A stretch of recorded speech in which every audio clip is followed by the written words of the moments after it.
My name's Rebecca Valbuena, and I am a teacher on special assignment in the Glendora Unified School District located in Los Angeles County. And I am starting my 31st year in education, and I have taught mostly third grade, fifth grade, and 1 year of kindergarten. Okay, cool.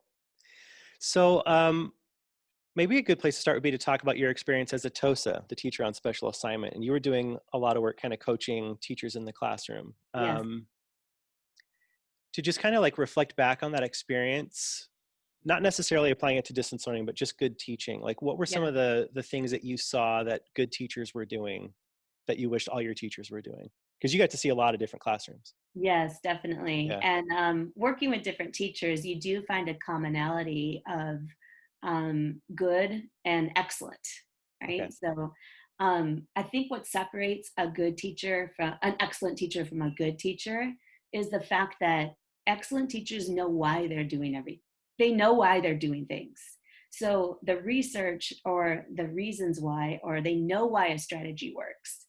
Um, we can all find cute activities off Pinterest and Teacher Pay Teacher and True. all of those things, right? I've seen rooms that look great, Hmm. but the actual pedagogy, the teaching, is it's excellent when teachers know why they're doing what they're doing, and that's from everything from the way you ask a question to the way your kids are seated. It's not just in delivery of lesson, but everything, Hmm. knowing why. And I also feel that classroom culture has everything to do with an excellent experience. Hmm. And so taking the time to develop and hone a classroom culture of safety.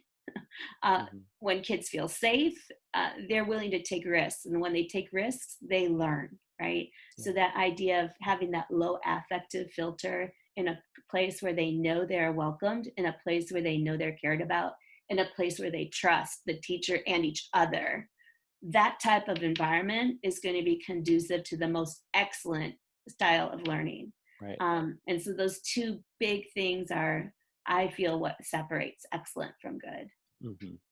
Yeah, that kind of like building a classroom environment stuff is kind of hard to teach. It's not really a Yeah, part of the, like, this is a social studies methods course. Like this isn't a right, classroom culture course. But right, what do right. what's like one or two things that teachers do to kind of create that climate? So I hear what you're saying because I also teach a methods class, and Yeah. that Right. I do have to talk about classroom culture because, especially in social studies, though, because having a democratic society in your classroom is really teaching social studies. Mm-hmm.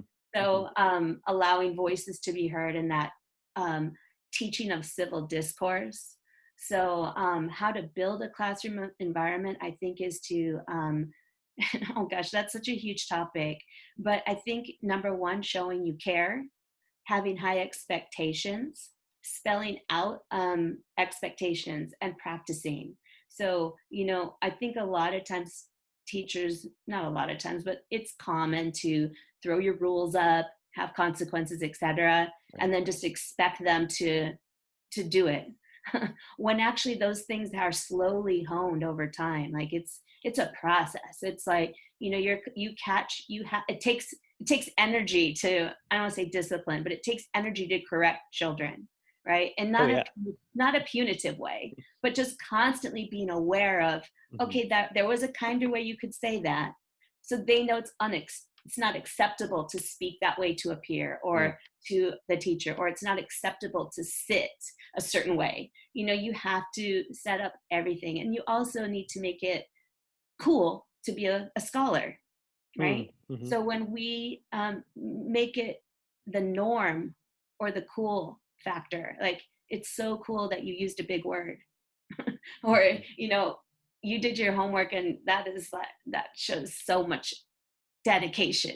Just Right. constantly praising and making it cool to be a scholar. Then everybody wants to be the cool kid, right? So Hmm. you want to create that culture of, I'm a scholar, it's a scholarly place. The expectations are this. Hmm. You behave in this way while you're here. Right. And it never stops. It's not like you can relax on that. Right. I mean, right around, January, you kind of run like a machine. Even in the youngest grades, routines are down, behaviors are set. There'll always be a wrench thrown in there somehow, Hmm. and you just have to constantly work at it. It's literally it takes a lot of energy and time, on top of planning your lessons and teaching them. You always have to have like a sixth sense about you of Right. what's not just what I'm saying, but what are they projecting? Yeah. Who's playing, I call it desk fishing. Who's playing in their desk? You have to be aware of that stuff. Hmm. Um, know where eyes are, know where hands are, know tones of voices. Right. Just, and that's one of the reasons that we talk about in teaching is so exhausting, because from the minute you step on campus to the minute you leave, you are on. Hmm. You have to be paying attention to every little thing, making decisions on a dime, and then handling, you know 25, 30, 35 little human beings. Hmm. Yeah. So you got to kind of guide your teachers through the transition, like COVID hit mid-semester this Yeah. last spring, and you kind of helped all of your teachers transition to the online learning. What have you seen teachers? I know, I know. What did you see teachers who were doing it well? What were they? How were they adapting their instruction to the Okay, distance? so you know my head still reels from all of this. I think everyone's has. But on March 13th Mm. was, I know because it was Friday the 13th, Oh wow. was the day that we all saw our students for the last time, not knowing it, right? So originally it was, we're going to go back in 2 weeks, we're going to go back in 4 weeks. Ooh, you're not going back. So at that moment, everybody was just survival mode. So it's really hard for me to answer that when I think about springtime, but last spring, because we flipped into survival mode and changed the face of education over a weekend. Mm. Like it Hmm. closed on Friday, and Monday, we're going to start teaching, so, and then we had that maybe a week cushion before we really knew what we were up against. And Hmm. everything was changing on a regular basis. And so I don't call it distance learning. I call it was teaching it was teaching in COVID. I mean, it was a Mm. traumatic experience for kids and for adults. And so teaching under trauma and in those experiences are totally different than saying, we're going to do distance learning. Right. It's not homeschooling. Like people on Facebook were joking about homeschooling. I'm like, that's not homeschooling. Hmm. Hmm. It's not even distance learning at that point. We were like teaching during COVID, Hmm. period. It was something new. Right. Um, so what we've done, at that time, what I did for teachers was basically we met on a online meeting, constantly, regularly, with grade levels to just strategize. What are we doing? What does it look like when you Zoom with kindergartners? Mm. Hmm. You don't just ask a 5-year-old to log on. What do we do? Um, so it was, just a lot of support. Hmm. At first, to be honest, it was a lot of crying and tears and personal, like, loss. So Hmm. that aside, let's fast forward to this fall. And what I've seen us do well as we've had this summer to read and research and kind of prepare. So let me remind you, we were preparing for a blended model. And then 2 weeks or, right before school started, it was, no, you're solely online. Okay. So this has been a moving target constantly. It still is. Hmm. But what we've done, we're completely online, as all of California is. But what I've seen to be effective is, um, the first thing that I've talked to teachers about, and we've all agreed, is connection over content for at least 2 weeks. Mm. Work on building that personal connection, work on building that class culture, even though it's online, um, Mhm. because that needs to be built. It's very difficult to feel personal relationship through a screen when people on your screen are the size of a postage stamp Mhm. and cameras are off and people are being disconnected. So I mean, what we need, especially in elementary school, is personal connection and collaboration Hmm. and interaction. So there is a big challenge there. Well, talk about the meetings you were setting up with your students, because I wasn't recording when you were telling me about that. Oh Like my, the one-on-one meetings? oh, that's for my college students. Yes. Right. But I think that's a cool idea. That's a way to do Yeah, it. yeah. And if I were teaching fifth grade, I would probably ask to do the same. Okay. But what I did with my methods students, because I'm now just in my second week of Cal Poly Pomona, but I asked them. We had our first class, and then I had them sign up for a 15-minute one-on-one with me. And so I did that within 2 days. Like Hmm. I met with all of my students one-on-one, and to be honest, they super appreciated it. Mm. And I told them, I just want to hear your voice and get to know you a little bit. And I asked them some questions about their learning style and what they, which class was most valuable to them thus far in their teaching preparation, and talked to them a little bit about what time in history, what period of history they liked, and what grade level they hope to have, and then took their questions. And so really quick, it went quick, just quickly, just a 15-minute, but I feel like I've bonded with them, and I know them. I know their names now. I know how to pronounce their name, which I think Mm.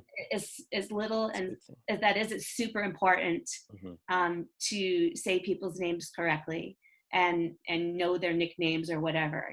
So I wanted to have that. And also, I let them know that, and I would do this with young children too, that even though we're distance learning, communication is still here, right? Hmm. And that's the way you build trust. So when we talk about how do you have a successful distance learning classroom, it is about class culture, but it's also about individual trust. So do they trust you, and do they trust each other? And the way I think you build trust, that trusting relationship with your students, at least at first, is to be available, to Mm. let them know that they're important to you, whatever that takes. And I think with kids, little kids especially, it's daily contact. Well, big kids too, right? Mhm. Just some sort of daily contact, whether it's an announcement on your app, or an email, or a Zoom call, or whatever. Just some sort of daily contact, even if it's in writing. I'm here, Yeah. Mhm. just like they would see you every day. Let them know you're there, and that this isn't a free for all, right? Mhm. I'm Mhm. here. There's structure, there's responsibility involved here. As a digital learner, we have the agreement that you'll stay engaged. Mhm. um, so I think that's a part of being successful. um, the whole idea of building digital agreements with your students, like Okay. how we would say classroom rules, Yeah. it's the same concept, except some of those things don't transfer, right? Yeah. You can't take what you do in your normal classroom. Some of those things just don't transfer up to online learning. However, and I did this with my college students too, like what are the online agreements that we can have? What Mhm. will make this learning space successful for us? What do Mhm. we need to agree upon? So you come up with maybe 5 to 8 agreements. And I think it's important to revisit and revise those agreements on a weekly basis. Yeah. So I Yeah. actually start and end each class with, like, these are our agreements. Is there anything we should add or change? Mm. Because this is a moving target, and we've Mhm. not done it before. And we will always find a way to improve, or something that isn't working Right. well, right? Right. So you make these agreements, but you revisit them. And honestly, that is modeling democracy, right? So Mhm. we're going to collaborate, we're going to agree, but we're going to revisit and amend and agree again. Mhm. And we talk about building consensus with kids too. So, like, you don't have to agree completely, but we need you to live with it, right? So so it's like, that is really what building consensus is. So Mhm. I actually phrase it that way. Is there anything on this list that you cannot live with, right? Like, you Mm. don't have to love it, but Mhm. can you live with it? Mhm. And that's part of reaching consensus, because I can't love everything. Right.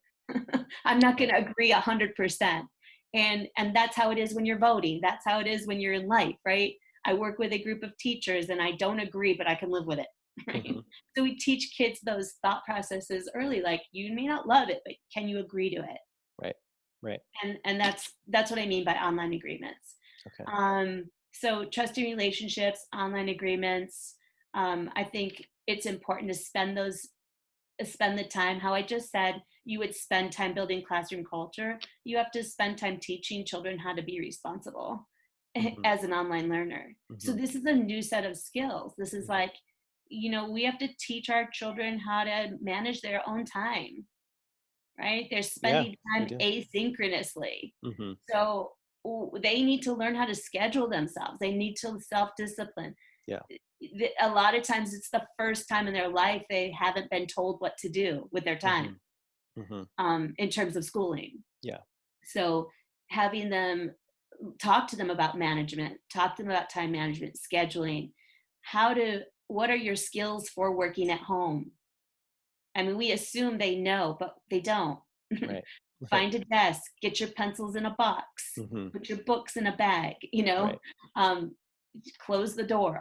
Some of these kids are working in the bathroom in their home because it's the only quiet place. Right. But we're like, whatever you need to do, you need to find your space.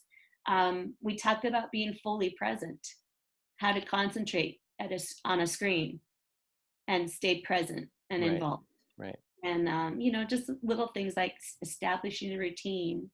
I think it's important to also talk to children about goal setting and what do you do when you feel lonely. Hmm. These are things that are not normal topics we would talk about in a classroom setting, but they're things that we have to deal with right now. Right. Kids are lonely, adults Yeah, are lonely. it's true. So how do you deal with that without Right. feeling overwhelmed and sad, and just those SEL components, social emotional learning components of your lessons might take a front seat at the beginning. Um, Yeah. talking to them about change and how hard it is. This was great, Becky. Thank you so much for sharing this. This was You're so more than what we were looking for. So thank you. Oh, Yeah. all right. Well, good luck to you. And I hope all your students have a fabulous semester, and congratulate them on joining the greatest profession that ever existed.